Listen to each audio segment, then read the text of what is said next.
Outer Banks. I'm Sue Arts with OBXentertainment.com and OBXE TV. We're here today with a very special guest, Mark Jurkowitz, the new owner of the Sentinel. It's Hey, good to Mark. be with you. How Thank are you, ya? Sue. I'm well. Thank you very much. Great. So, how did you get into journalism? Well, I was the kind of, I think I was always destined for journalism. I was the kind of kid who, if I was a little boy and we'd go on vacation with my family and we'd go to some, obviously some other town or somewhere strange, the first thing I would do would be buy the local paper, Nice. And I love to write. Now, having said, and I went to journalism school at Boston University. Having said that, when I got out of journalism school, I spent a couple of years discovering myself. Mm-hmm. So I really didn't get into the journalism business till I was about 26 years of age, and I had moved back to Boston, actually. But I think I just sort of always, there was something really interesting about the news business that really attracted to me, and reading news. And of course, in those days, this is way, way before the internet, so I was kind of a newsprint junkie. I think really the first thing I remember doing was reading the newspapers at home to get my New York Yankees box scores every day. Yeah. So when I was a really little kid, there was a morning paper and an afternoon paper in my town. We didn't get the morning paper, but my aunt, who lived 3 houses away, got the morning paper. So what I would have to do is get up really early, go to her house, take the morning paper for 5 minutes to read about the Yankees, and then return it. So that kind of thing, actually, I learned 2 habits from there. 1, getting up early, which to this I still do, and 2, reading newspapers. So I think, I didn't probably start reading the front page of newspapers until I was eligible to be taken in the draft in Vietnam, and I started paying attention to world events. But I kind of always had something for journalism. Nice. So you worked at a different paper before? Yeah, most of my career actually. So I went to school in Boston, and after a couple of years in Arizona, I came back to Boston, and I spent most of my career there, and I really worked at 3 places there. First place I worked in Boston was called the Brookline Newton Tab. It was in many ways somewhat similar to the Sentinel. It was a weekly community newspaper. The method of distribution was a little different. It was mailed to everybody in the community for free, which allowed them, it was kind of an ingenious idea because that allowed them to go to advertisers and say, look, we've got everybody's looking at our paper. That is they did very well, and that was in the 80s, and I had a wonderful staff. I was the editor at one point. One of my managing editors at the New York Times, one of my reporters went to 60 Minutes. I mean, it was just a great crew of people. Then I went on and worked at a place called the Boston Phoenix, which unfortunately no longer exists, but it was one of the great alternative weeklies, like the Village Voice, which still exists, or the Chicago Reader. And that was a place that I went as sort of my second stop. It was a wonderful place. It was a lot of fun. It was as uproarious as you would imagine life at a alternative press being. We wrote 10,000 word stories. We were very self-indulgent, but we were allowed to write as much as we wanted. It actually taught me one good thing, which was it taught me to really report well, because I always knew if I could find one little fact or one little anecdote, my editor could never say, well, we don't have the space for this. We always had the space. So everything you learned, you could put in the newspaper. And so I did that for about 7 years, and then I actually spent 10 years at the Boston Globe. Oh, cool. First in a weird job that most people don't know, which is the ombudsman. I was the ombudsman of the newspaper. There aren't many of those. There are about 40 in American newspapers, and basically you're 2 things. You're the complaint department. Oh gosh. So I was there I was there from 95 to 97, so it's before people sent a ton of emails. So we would get mostly letters or people calling up. And in those days, newspapers there wasn't much interactive communication. Now in the digital age there is. Journalists leave their email addresses, they have chats. In those days, for most of the readers, the newspaper itself was an impenetrable sort of castle that they couldn't figure out how to contact. Well, I was the one guy who was put out there to listen to what they had to say, and I could start my own investigations based on what they had to say. And the other part of it is, you're like the internal affairs cop in a police department. So I would get to write a column a couple times a month, looking at some issue that the public had brought up, and investigating whether the Globe had actually done a good job or a bad job. And I was the only person at the paper who was allowed to sort of criticize publicly my newspaper. Now, journalists, being who they are, after you do that job for a little while, you start to lose friends in the building. Oh yeah, or you imagine. start to make a whole bunch of other friends. Well, not in the building, you know, Not in because the sooner or building, later you get right, around yeah. almost everybody. It was hard to find people to have lunch with after That a would be while. a hard job, I think. I only had it for 2.5 years. Yeah, and that's you're about like, as that's long. enough for that. That's the lifespan. And from there, I actually went on and became a media reporter, covering the news media issues and the industry itself for the Globe for a number of years. And just to finish it out before I came down here, in 2006 I went to a place called the Pew Research Center in Washington, D.C. They had something called the Project for Excellence in Journalism, which studied the news media, both the economics of the news media, the content. And for somebody who had been a media writer and critic for a long time, it was kind of a logical progression, although here you were using sort of more empirical social science stuff than simply calling up people and asking what they thought. Yeah. So I did that for 8 years before I came down here. Yeah. So, and when you did come down here, that was just a year ago, right? We're just about at the 1 year anniversary, and I'm happy to say and it's you and your wife and my dog. And your dog. So, you know, the three people I work all the time, and my wife, who's a fabulous graphic designer. Nice. And has both redesigned the website, is responsible for the new look of the paper. And we actually met at the Alternative Weekly. Oh, nice. Yes, and you know, I was the news editor and she was the arts person. So every week we would have the same fight. She'd want me to cut 1,000 words out of the story, and I would tell her to shrink the damn photos. You know, and we would battle. That's how we got to sort of know each other and fight. We still have those battles all these many, many years later. And my miniature schnauzer, whether he likes it or not, is at work with us every day, which is much better than his previous life where he was in a cage for most of a lot of the day. So he's very happy. And my son, who, you know, who shows up once in a while, and I'm trying to interest him in a career. Not really. We've tried that too. I think he's going to be I think he wants to be a marine biologist. So he's in the right place. Yeah, definitely. Only 11. He's only 11. Yeah, that's some great things going on for him. Definitely down here. So. And he loves music, and I did tell him that if he can play major outdoor venues by the time he's 18, I won't send him to college. That's our deal. Yeah. Of course, I'll be his manager, so I'll be taking out all the money myself. Well, we feel the same way. Like where when we grew up, you were going to college. There just wasn't the choice not to.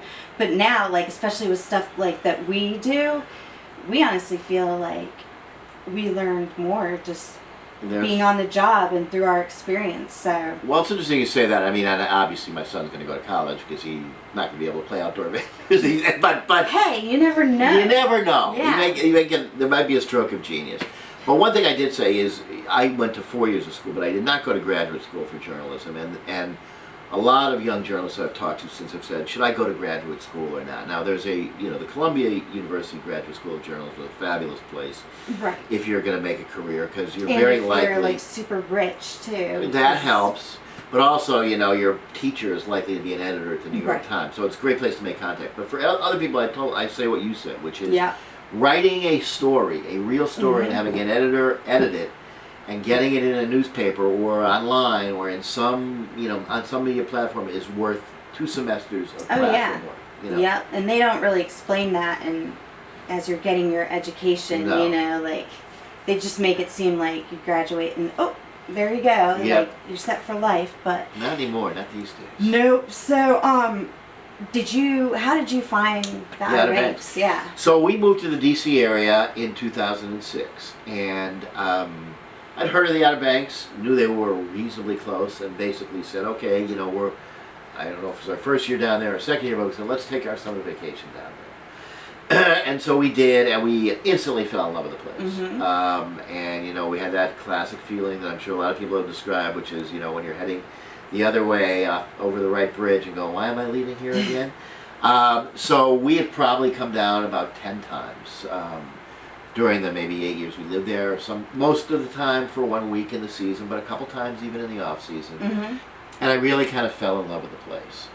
And I also decided, even though it was kind of fun at the Pew Research Center, that I had this lifelong, not lifelong, that's ridiculous, but I had a pretty long-standing dream that I wanted to own my own community newspaper if I could. And so I decided, let's try for a twofer. Let's see if I can find a community paper to run that would be somewhere where I really want to live. So believe it or not, there are these newspaper brokers that deal in hundreds of, and these are weeklies. We're not talking big dailies or anything like that. Right. Weekly newspapers around the country, and you go on their site, and one of the first ads I saw said, "Weekly newspaper available in fabulous North Carolina resort community or beach community." I said, "That's got to be the Outer Banks." So we looked at other places. We looked in California, beachy kind of place. We looked at a property in Chapel Hill that just wasn't quite right, and we found this. We came down. We started negotiating. The negotiations probably took about a year before we finally finalized the purchase. I actually had both quit my job and sold my home before we actually closed on this deal. So I was kind of hanging out there a little bit. But we took the paper over last August, and so here I am, quote unquote, living the dream. Of course. Yeah. When I told people at the Pew Research Center that I was going to leave there to buy a newspaper, they said two things. One of them said, "Wait a minute, you spent 8 years studying the economics of the newspaper industry, and you're buying one? Should we get you an MRI? Do you think you're feeling okay?" And the other reaction though was, "Wow, you're living the dream. That's fabulous. You're living the dream." And after about a dozen people said that to me, I said to one of them finally, "Well, if it's such a dream, how come you're not living it?" And then you got a lot of hemming and hawing. Well, so right. But I decided it was worth taking the plunge. Nice. Well, you've studied the economics of. Yes, I have, unfortunately. So with the digital age and computers, and everybody's got their smartphone, especially like the kids these days. I know that the Sentinel comes out one day a week now, right? Correct, every Wednesday. Every Wednesday. Why do you feel like it's important to continue to publish that? And the first thing we should say is obviously we think there are real advantages to still having a print publication down here. But having said that, I will say that one of our first tasks down here was to really revamp the website. So not only does the website have a completely new look and feel and much upgraded, but we're now starting to post regularly on the websites rather than just dumping our weekly newspaper copy in there. So it's filling a complementary function. Everybody knows the troubles of the newspaper industry, even if you're just paying a little bit of attention. They've lost 50% of their advertising revenue in like 10 years. Yeah. But it's not as simple as people think, because if you look at the history of media in this country, it's not like what happened to the dinosaurs, or maybe happened to dinosaurs. It's not like a new media outlet comes in and strikes like a meteor and obliterates all previous life forms. Television didn't destroy movies, and so each and it didn't destroy radio. So when you have a new development like the digital age, all of the other media platforms mutate and change, but they don't vanish and disappear. And one of the interesting things is, while it's true that a lot of the eyeballs have gone over to the digital side, that's why every news organization now has a digital product, the revenue has been slower. Yeah. And for a lot of reasons that would take way too much time and bore your viewers to death, digital advertising hasn't taken off to the degree that people thought it would as it followed the eyeballs. So the irony is, even with the diminished print revenues for most newspapers in this country that have a website and a print product is still basically producing about 75% of the revenue. So on a lot of, print is still valuable for a lot of people who are out there as an advertising vehicle. It allows us to do a lot of cool things. Each issue that we have has a bunch of inserts, from advertising inserts that you can't, that you just can't do digitally. Coupons. We publish maybe a half dozen times a year special publications, 24-page publications that may have to do with the Outer Banks catch, or the tourist season, or, where there are great advertising vehicles, there's specific content. And you can kind of hit people up for some advertising, some of the local businesses. Exactly. There's still powerful advertising vehicles. They're very focused. We go out of market to places like Richmond and D.C. So advertisers want to get their message there. And then there's the option. We do a number of sort of 4-page special section inserts on everything from like who graduated high school to a voter's guide. And then people just pluck them out of the newspaper and carry them around with them. Yeah. So there's been a big debate in journalism: is print dead? And that's been the mantra for 15 years. It's not dead. everything is evolving and changing.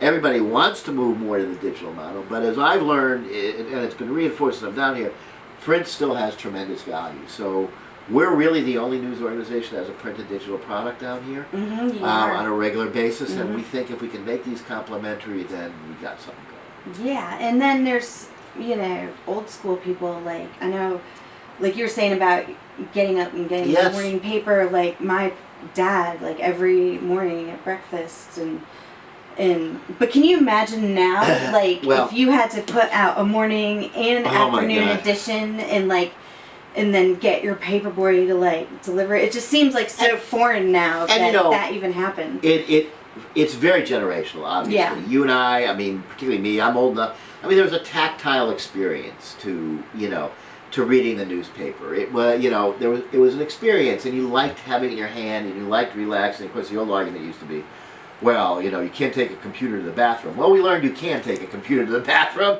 That didn't turn out to be such a big problem. Yeah. But having said that, for kids that grew up, who are 20, 25, they've probably never read it, sifted through the pages of the newspaper. Right, they probably have not, and unless they're in it or something. Yeah, exactly. Yeah, so I wonder, do you think, as our older readers age out? Yes, age out. Do you think that there'll be less and less? I think, I do think that obviously, habits, I think as older readers age out, and there's still time because there's a whole big clump of baby boomers that are still going to be out there for a while. But when I look at the news industry, what it is not and can't be is static. Right. It's evolutionary right now. And every news organization that I know of is trying to manage that change, trying to make the bridge from print to digital or mobile or other ways of, producing information or service to the community. And there are a lot of creative ideas out there. So it's kind of, everybody knows we have to move, and you're just hoping, that you can make that transition correctly. The one thing that's clear is there's no blueprint like there used to be. Right. There's no playbook that says do this, do this, do this, and you'll be fine. It's much more experimental. It is. You're now looking at, people who need to be much more creative. Frankly, in the old days, when newspapers had 20% profit margins, if you were running a newspaper, all you had to do was show up at work every day and write the checks and get the checks. That's right. Now you're looking at a much more creative class of people who are trying to deal with these issues. Right. Which, creative people, they are kind of hard to find. So, I guess you found some since you've been here, which is good, because you do a lot of the writing. I do. I love it. That's kind of why I left Pew, because I kind of miss the news business. I do a lot of writing. I have a great editor, Neil Keller. We now have established a stable of freelance contributors. Nice. Who are writing for us on a regular basis. This summer we've had 3 college students who are interns who are doing everything from covering bands to writing movie reviews. So, we're bringing fresh blood into the product, which is really, the most important thing. And you have to invest in your product, too. You do, yeah. One of the issues I think for the newspaper industry, as they've seen their revenues decline, is there's been sort of a knee-jerk, well, we have to pull it, then we got to make the other side of the equation work, so we got to cut costs. You can cut costs to some extent. I can tell you I worked with people at the Boston Globe who might have been, woken up 3 times a year to write a story. Right. So there was some waste, fraud, and abuse, I'll admit to that. But basically, you've got to be creative right now, and in looking for solutions there, and maximizing what you can. Yeah, and a lot of people now, I know the younger generation, they don't even do much reading at all. So I almost have to side with your wife on the photos. Just like do like the main, get the point across, and then picture, then get another point across, picture. The euphemism, is new storytelling techniques, which of course are necessary. And look at cognition has changed. Right. I mean, my son, who's 11 years old, in front of with that iPhone and the games, and I'm sure his brain works differently than mine did at that age. It does, and responds to different stimuli. The one thing, the one argument, and I don't think you'd find anybody in the news industry who doesn't think so. The one argument is that you really do kind of have to just keep changing and keep evolving, and that news itself will always have value. Yeah. Okay, so the way you tell the stories is one thing. Right. But the appetite for news, now, news has become much more widely defined. It It's has. news and opinion is all thrown Mhm. together. But there's always been an argument that when people get to a certain age and they pay taxes and get married and buy houses and and vote, Yeah. that they need quality information to make decisions that affect their lives very, very directly. It's one of the reasons why actually community newspapers are healthier in many respects than the big metro dailies. 'Cause Right. They really fill that niche very tightly. So Yeah. I'm a firm believer in the idea that news is never going away. Right. How you present it, that's where the creativity Right. is coming in these days. Right. Well, it looks like you guys are doing a great job so far. I know it's probably been a lot of hard work and you're probably super busy today, but the one question we do like to ask Sure. everyone who's on the show is, if you ever get a day off on the Outer Banks, how do you like to spend it? The real truth is, in my bathrobe watching TV. No, I'm just Right. kidding. That's how I like to spend it. I do get days off. Actually, once a month I take my son. My son and I do we actually do a day where we just hang together. Cool. And in the summertime that certainly means going to the beach. Yeah. It often means going to a movie. Or Uh-huh. taking a long drive to Kerala, Yeah. or something like that. Miniature golf. So, the funny thing is, and I'm sure I will outgrow this, but people say, well, are you going to take a vacation? And it's kind of a weird thought to me because this is where I would come to take a vacation. And it sort of feels, even though I can't get on the beach every day and Right. do what I would do on vacation, it feels like I'm on vacation. Yeah, I don't feel like I have to that go was kind of what anywhere. my next thing was going to be like, because we have to make a huge effort to turn off all the screens and have Yeah. family fun day. Like, we try to do it once a week, and, Yeah. and that's like a major effort for us. So, I was going to see if that has changed Well- for you, but yeah, I guess once a month is Well, that, and then, and I'll take other days off, obviously. Right. Yeah, once in a while, and just relax. But I don't feel like I have to go anywhere to have a vacation. right. The only vacation my family takes now on a regular basis is during Christmas week. We go up to see my in-laws in Boston, and when you go up to Boston during Christmas, you say, "Boy, I'm happy I live in the South the other 51 weeks of the year." I'll tell you. Yeah, I can completely understand that. So, well, thanks so much for being My here. pleasure. Wish you guys a lot of success. Thank and, you. Yeah, and I glad feel you're good here. about, I feel we've got a lot of work to do. We had a lot of work to do. I think we're making a lot of progress. And I would tell people to stay tuned. Yeah. There's a real commitment to this. And one thing I say, so no one should say, oh, yeah, some rich guy came down and bought a paper as an investment. Yeah. I'm not a rich guy. I work 24/7 on this baby. If I don't make it work, my wife and kids will probably, we'll be living in my mom's condo if I Right. don't watch out. Yeah. So that's good incentive, Yeah, actually. that's pretty much the way it is around here. Yes, So. exactly. Well, awesome. I'm glad that, you guys came down here and kept it going and that Thank there's some you. passion behind it, too, because that's important. Very much. So, Thanks for having me. thank you for coming. Sure.